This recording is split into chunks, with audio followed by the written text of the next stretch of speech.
Roll call.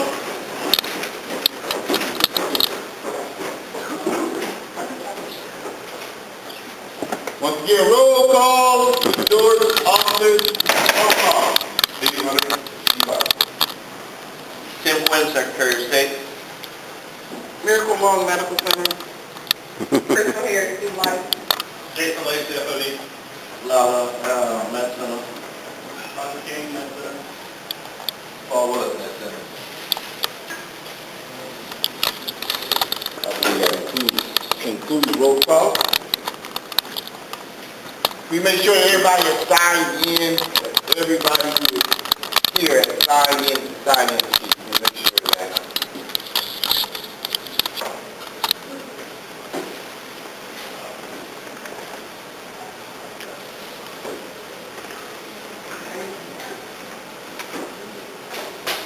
Thank you, Ms. Long. Thank you.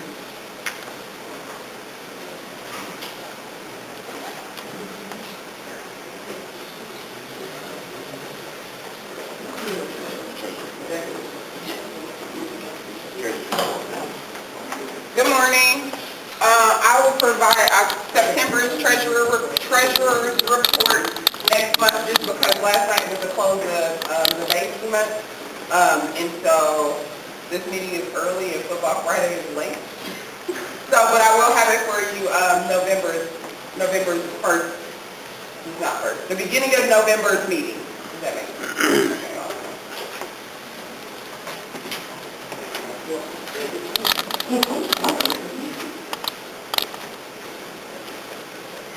Can I get a motion passed to accept October's report after November's meeting? The treasurer just reported that she will give you the October's report at the November's meeting. I'd like to have a motion passed to accept that. Make a motion to accept October's report at November's meeting.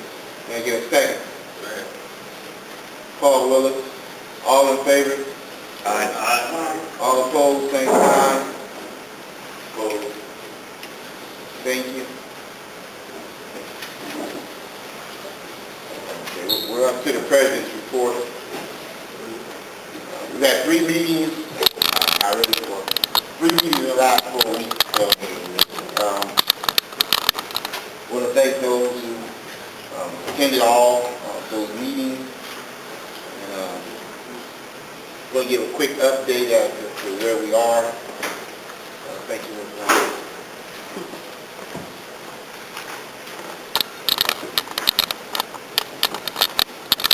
Last meeting we passed a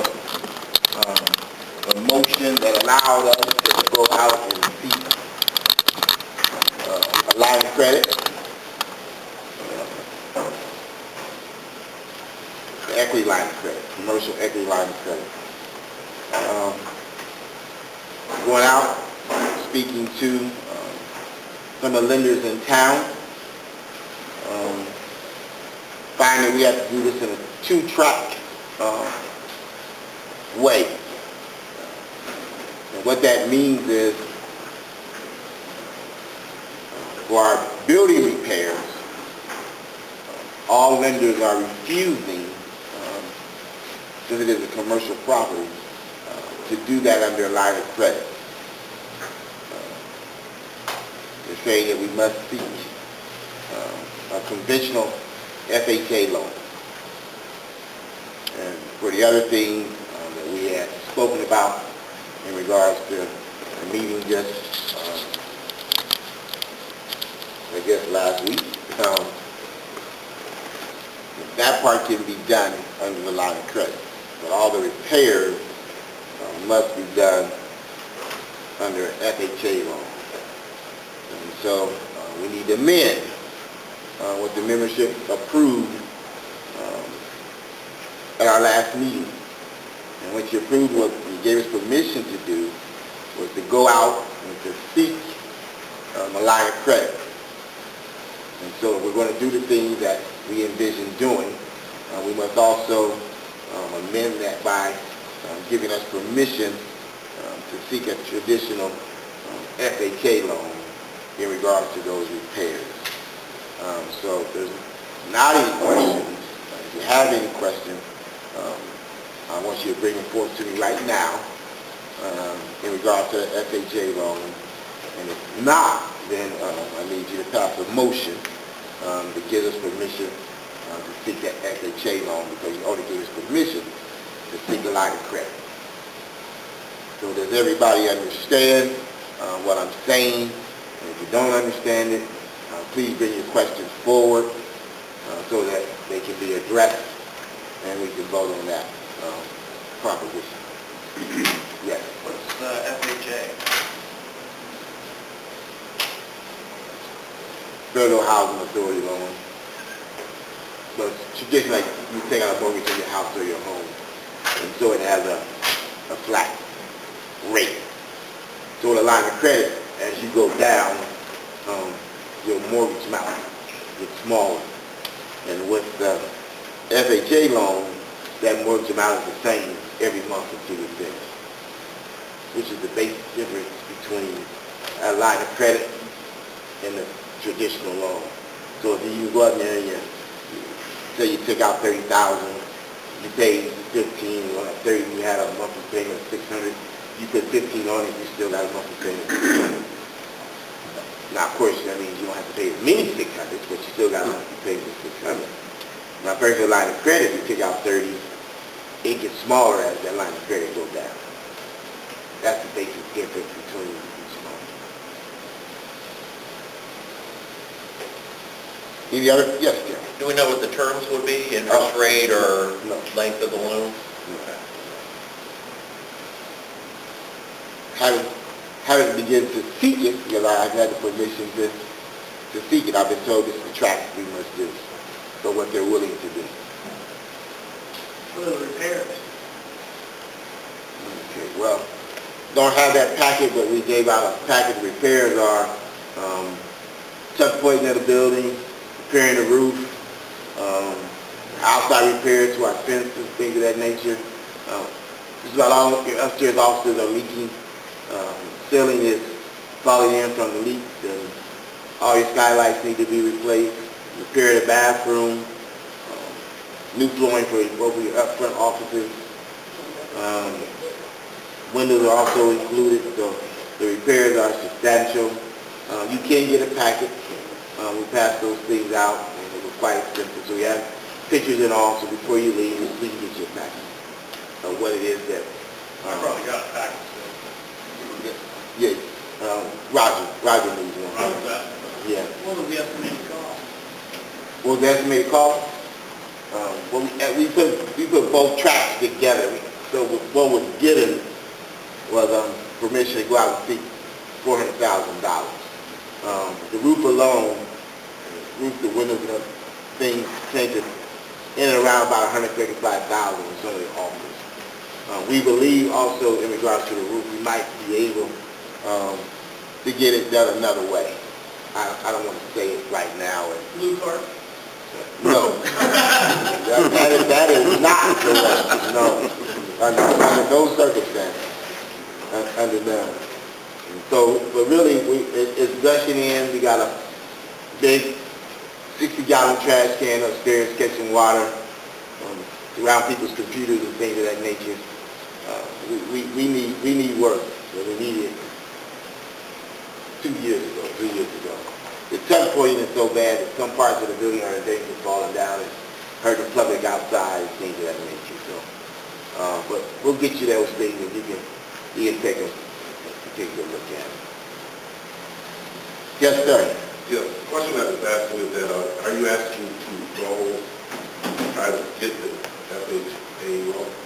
I'm saying that what we decided that we were going to do last week, we can't do it under that thing with just a line of credit. So in order for us to do it, I now need the permission to see go both ways. What can be put in a line of credit, we'll put in a line of credit. Right. But the other has to go in a traditional loan. But that motion needs to be amended to include both tracks. Do you think that we need a special membership to be able to ask for that? No. Well, they've already given us permission to move forward, and This is a membership meeting. They know what it is. That was for the line of credit.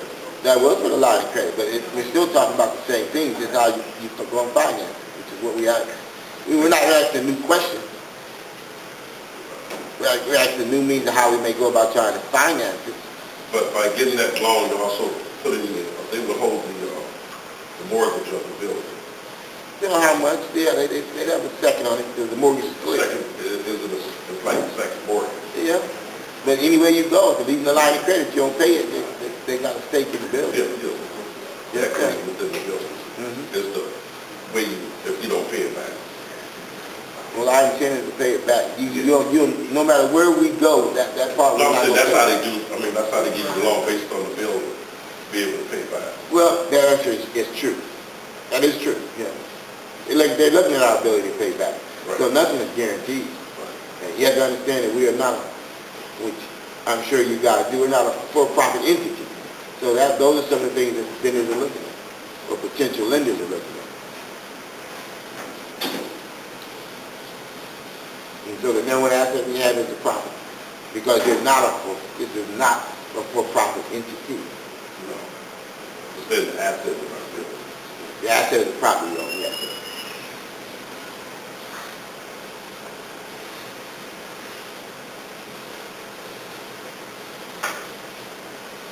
Any other questions?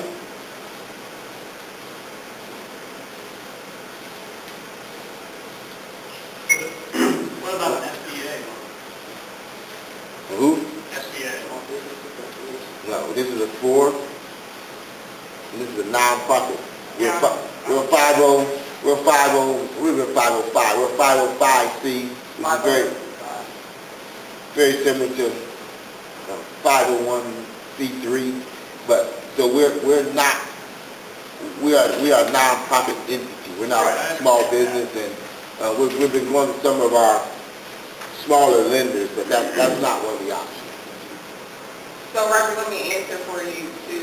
So one of the things that we're running issue is too, that we're not like a 501c3 is just for nonprofit. Right. So they're willing to do things differently versus the 501c5 because we take, for political events and things like that or whatever.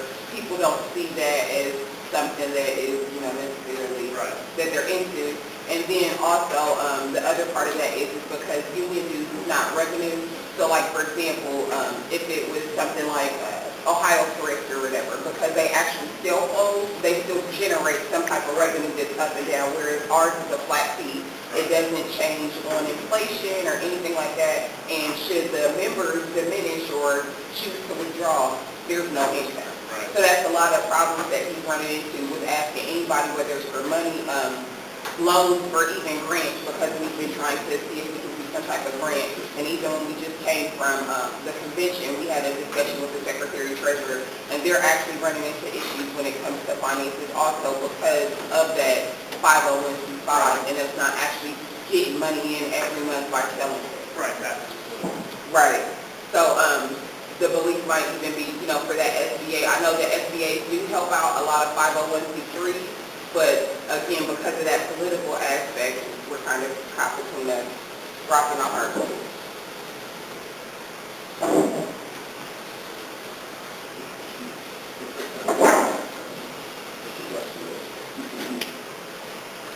Any other concerns, questions? Roger, did that satisfy you? Yeah. Sure? Nothing's ever sure. Nothing good. Nothing does either. No.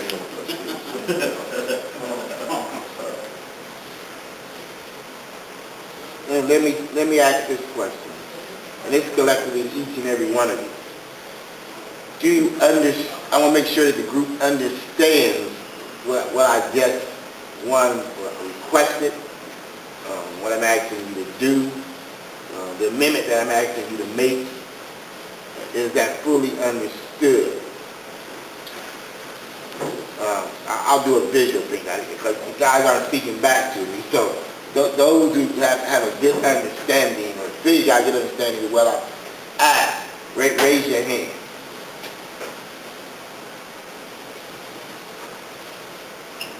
And those who don't, what would not be.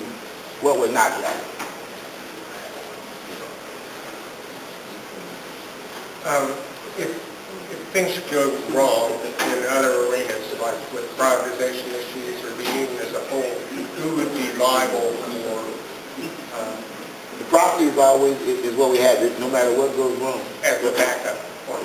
Yeah, so it's the local's property, the local will take out the loan, the local is liable for paying the loan back. That is, even if we go in and that lender, whether it's me, you or whatever, as a business agent, I represent the local would be responsible for the payback of the loan. So the Irregardless. members included would be tapped for those funds? No, then you have no personal stake. No. The other question I had, are we going to be hamstrung? I'm sure there's an answer to this, but are we going to be hamstrung in our other endeavors for taking on the repairs of the building as a project, or is that a consideration? You're going to be hamstrung if you don't do it. We're not doing it to hamstring. We're doing it to give you the ability to do what you need to do. I also noticed people are parking in front of the building today, and they're encouraged not to park in front of the building because of quality. Well, they who have been encouraged have decided to take the risk, Okay. and they know, they're willing to accept whatever happens. One other thing I was thinking when you mentioned FHA loan, is it true that we can get out of paying mortgage insurance by putting 20% of the amount down? Would that save you money?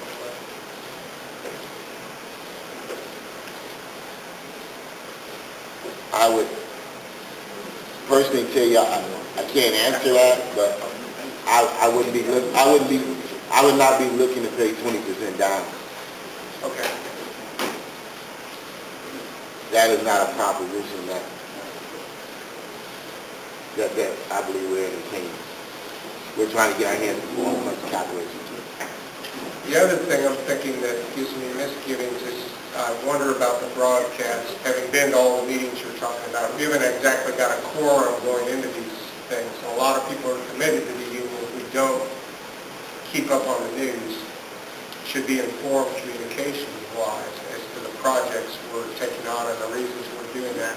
I hope that part of it happens because it represents a real effort on the part of the executive board and staff to get this kind of stuff together. People don't realize we're trying to get raccoons out of the building as well as fighting the fights we're fighting. So hopefully that will happen.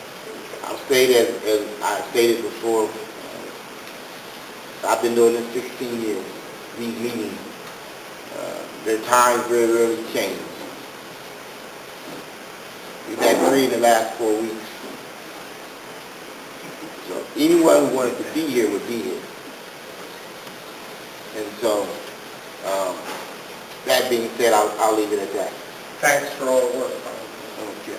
Any other questions or concerns? And if not hearing any, I once again like to have a motion passed to address that issue.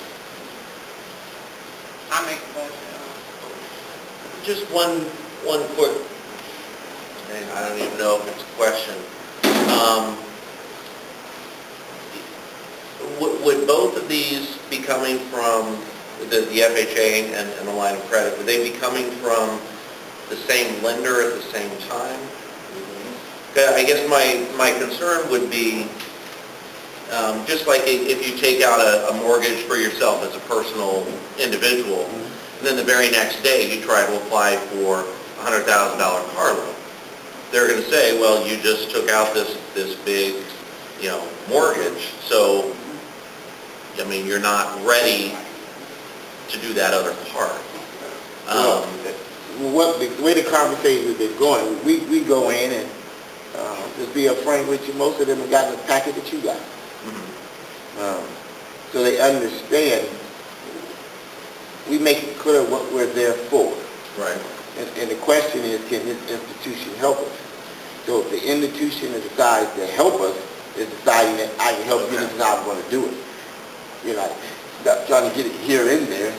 This says, half of it we can do like this, another half we can do this way.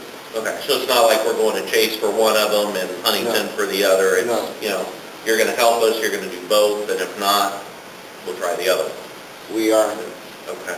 approaching each lender, and lender knows what we need to do, and the lender themselves have said this is the best way to do it. Okay. You gotta do this way, and do this way that way. It's the lender who said you must do this, so you need both of them, not just that way. Gotcha. Okay. Yes, Mr. Hunter. Who are the lenders? Right now, we about to talk to Ellen, we've spoken to Park, Huntington, Park National Bank, Huntington National Bank, and also spoken to Tel Ohio. And we may add another to that, depending on how the conversation goes. Any other questions?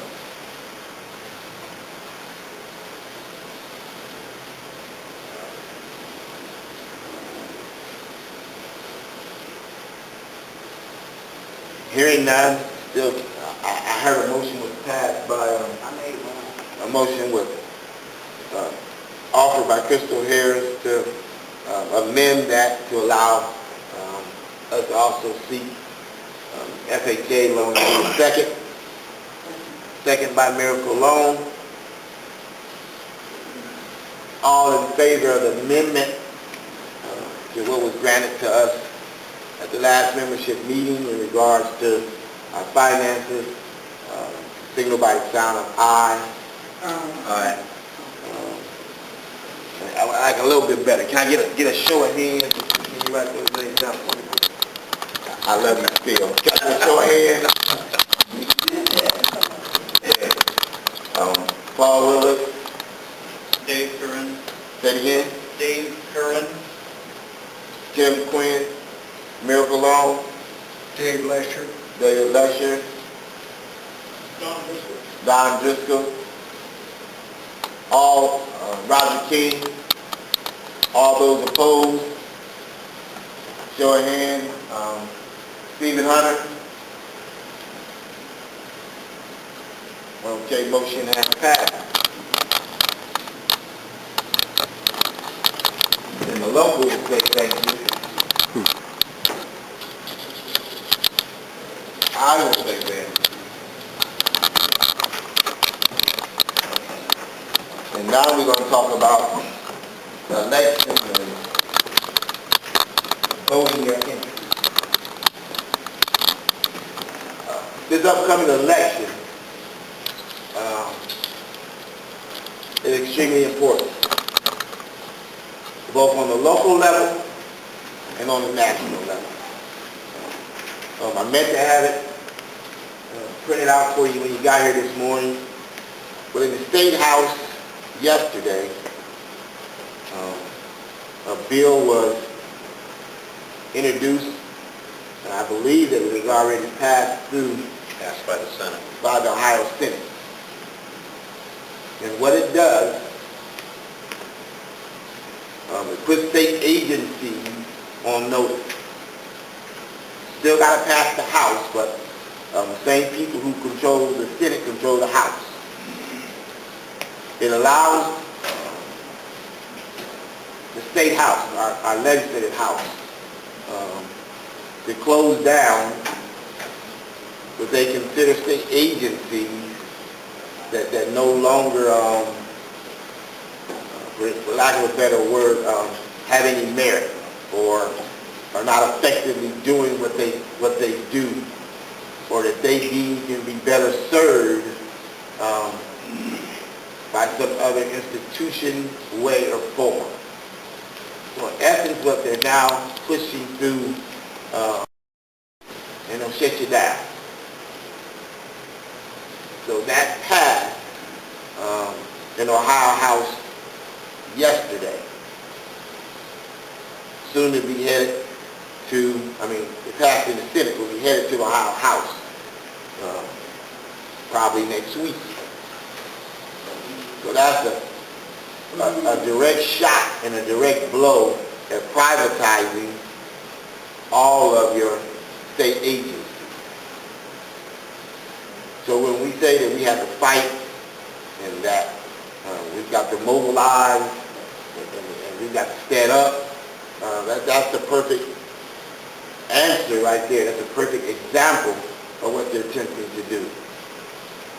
And if these jobs are privatized, if agencies begin to disappear, once again, that messes with your tax base, your communities, your neighborhoods, your schools, your roads, the safety forces. We have to begin to vote those things that are in the interest of working people, and I'll just say it, labor. You have to begin to vote that way. It is no secret. I don't know a labor union. I don't know a labor union. IEU, SEIU, CWA, Teamsters, Steel Workers. I know of no labor union that has not endorsed Hillary Clinton for president.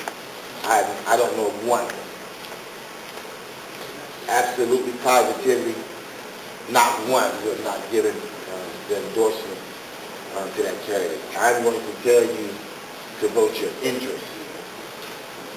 I want to tell you to vote your interest. Most of your officers spent most of the week in Detroit. We came back late Thursday. We're at a conference. And through one of the teaching sessions, at the end of the session, the instructor asked the question. He said, how many people in your membership, and I'll just say it, will vote for Donald Trump? That was his question. That was the question of the hour. In a group of laborers, a house of laborers, the response came back about 30%. That was the answer. His response was, you got a guy who says every day that he believes in right to work, that he believes in privatization, outsourcing of jobs. But yet 30% of you say you will vote for him. That's how he responded. And then he said, got a little sarcastic and said, go figure.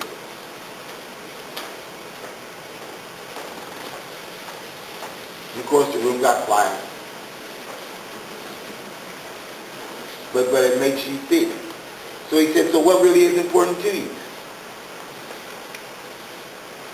You hear, you're fighting.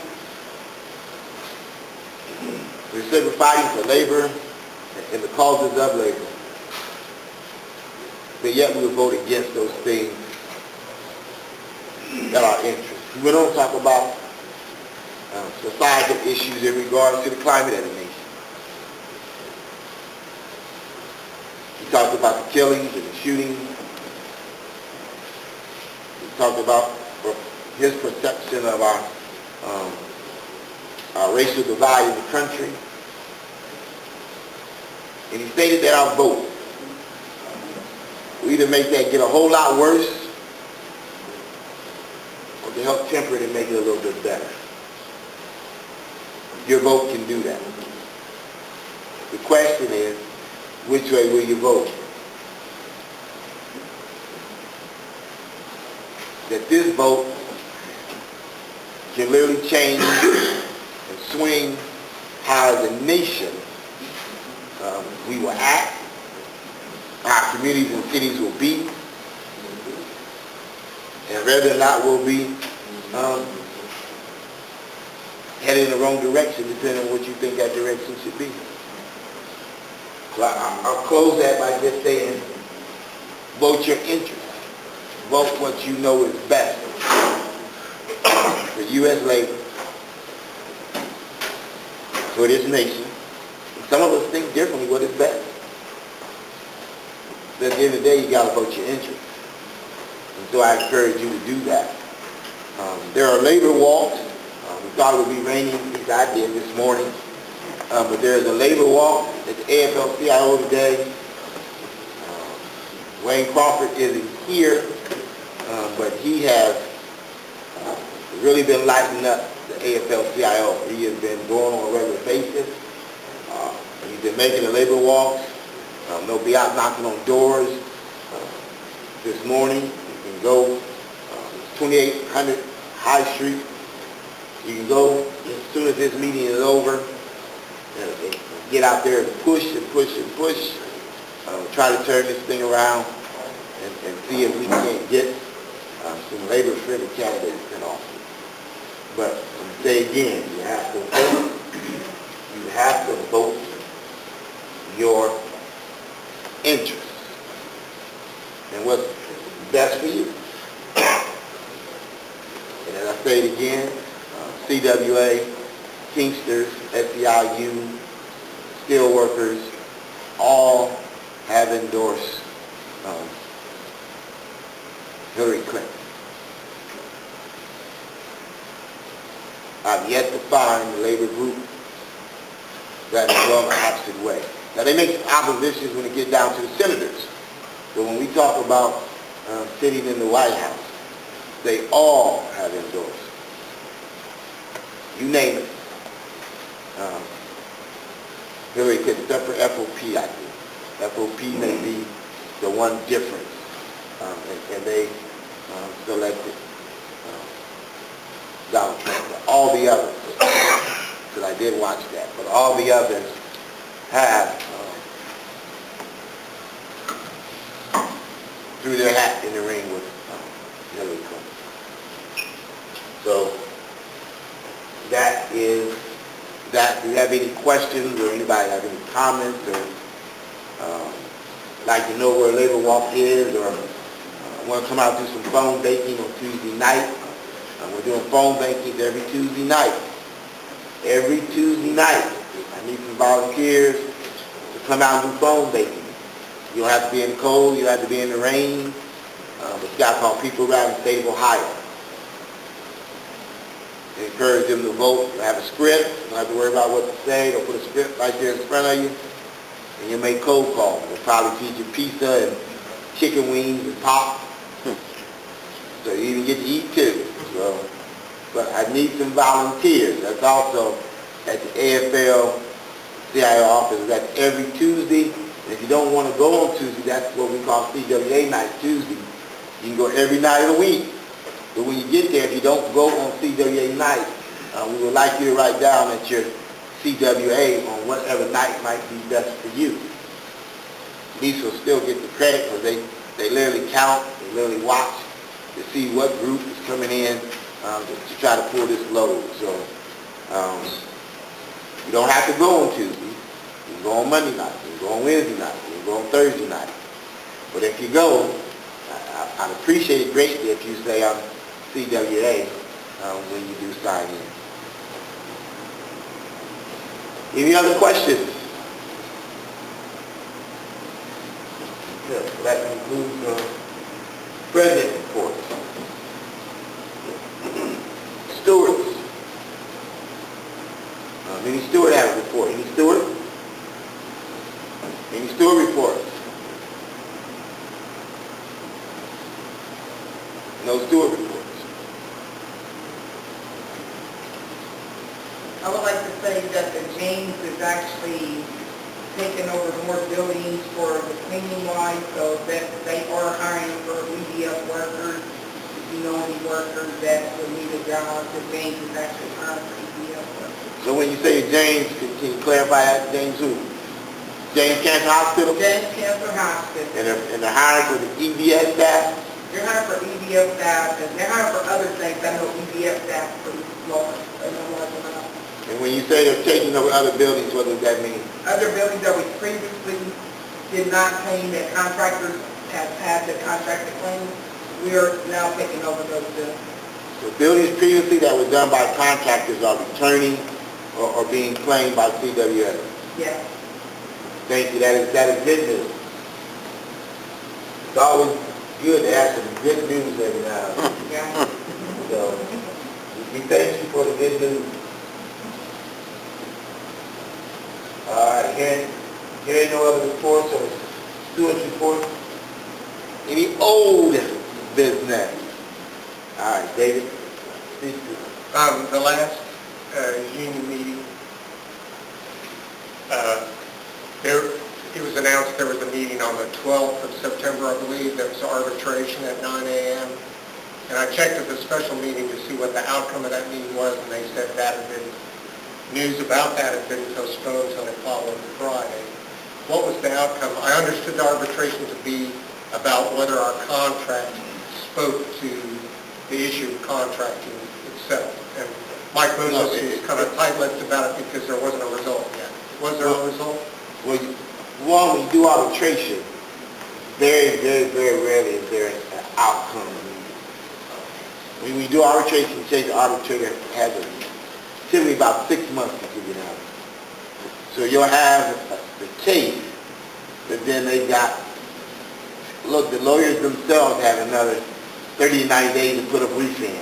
And then after they take their 30 to 90 days to write their brief, he has 30 to 90 days to respond. And so you don't get a quick answer. But the answer to your question in regard to what happened on the 12th, we didn't get everything in on the 12th. So we have another day. And so I believe that the day is October the 4th. I think it is somewhere there. It's the 6th. So, okay, but it's coming up next week. It's coming up this week, end of the week. And then after we all put in and go through our second round, Mr. Lacey has to speak again. I think I have to speak again. University wants to call back another couple clients. Then after next week, and we leave, that's when the two lawyers have that 90-day period in which to write their briefs, their summations, and send it back. So that's a process. You typically don't get an answer from arbitration about 6 months after it's done. I understand it. Paul, I also wanted to make sure that the pending arbitrations we've got are still in the hopper, and that I'm clear about that. We aren't running into our 180 days. We're going to drop a limit on, like the erosion of the bargaining unit, Once the evaluation. the panel has been selected, the 180 days is of no concern. So on those two arbitrations, the panel has been selected. And so that means there's no concern. No concern. The 180 days is not an issue. All right, thank you for those clarifications. Any other old business?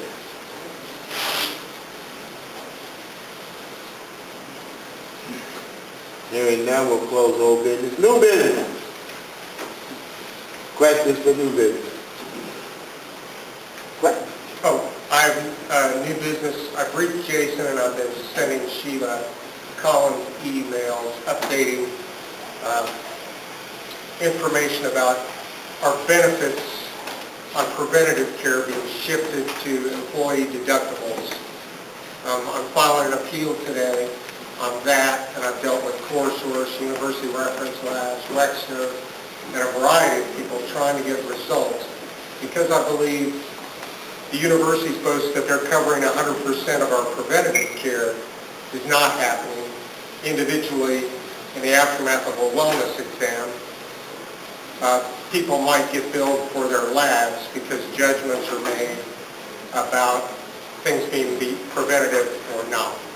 So I've made a four-pronged appeal on that I'm mailing in today, and I briefed Jason since we talked about that and another issue, Campus Park.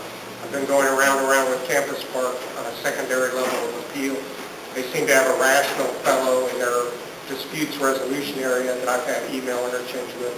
I've made that information available to the local as well. If anybody wants to contact me about those issues, I think I have some experience in dealing with that. I'll look for that outcomes as I go along. Any other new business?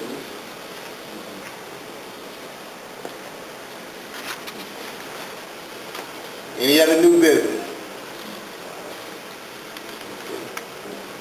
Well, hearing none, one of the things I do want to do is, when I got here this morning, as usual, I smell food in the air, and I like you all to give a hand to Miracle, and I believe Roger King and Paul, I saw them all in the kitchen, and Lala, I seen them setting up chairs and things of that nature. I greatly appreciate it. I get a little giddy when I see when I come in here. So I would like us all, but I saw them working. So I like us to give a hand to Paul and Roger and Lala and Miracle for help set up and cook this morning.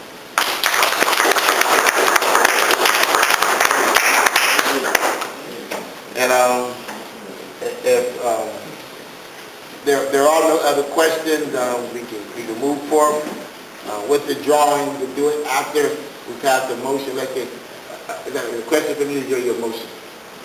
No, I just want to ask one. Go ahead. I just think you should thank Crystal too. If I want to go get the food, you guys are adding.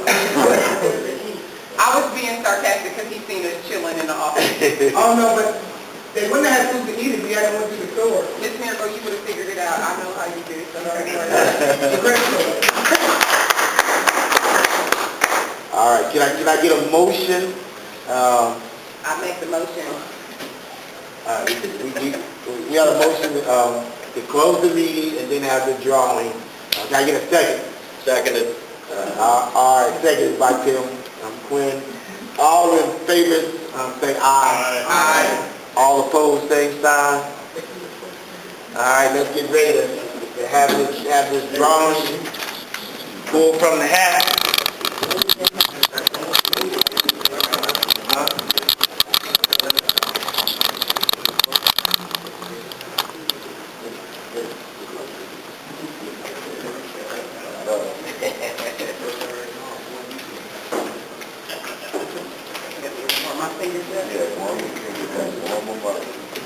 Who's it gonna be? Mr. Driscoll? You've just been so lucky. Sounded like 46. For $50, 0, 4, 7, 8, bingo! David, listen. You got it? I got it.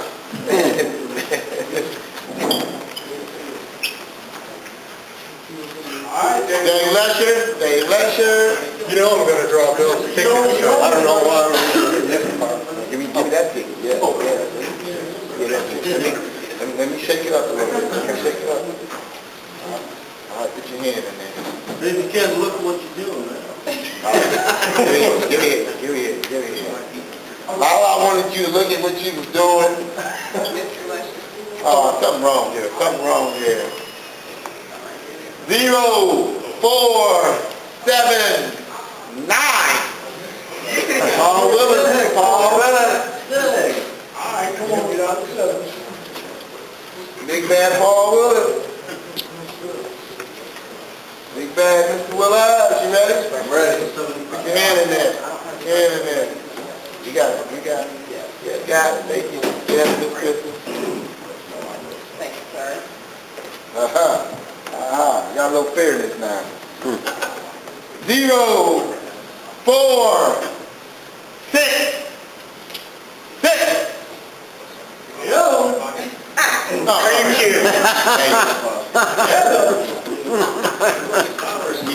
you. You're 466, baby. We get ready to bar you, man. We get ready to bar you. All right. Don't even waste time drawing, just come in and hand him the money. That's it. That's what it looks like. You called it, Bill. You want to be in. All right. Well, I want to thank everybody. What's up with this?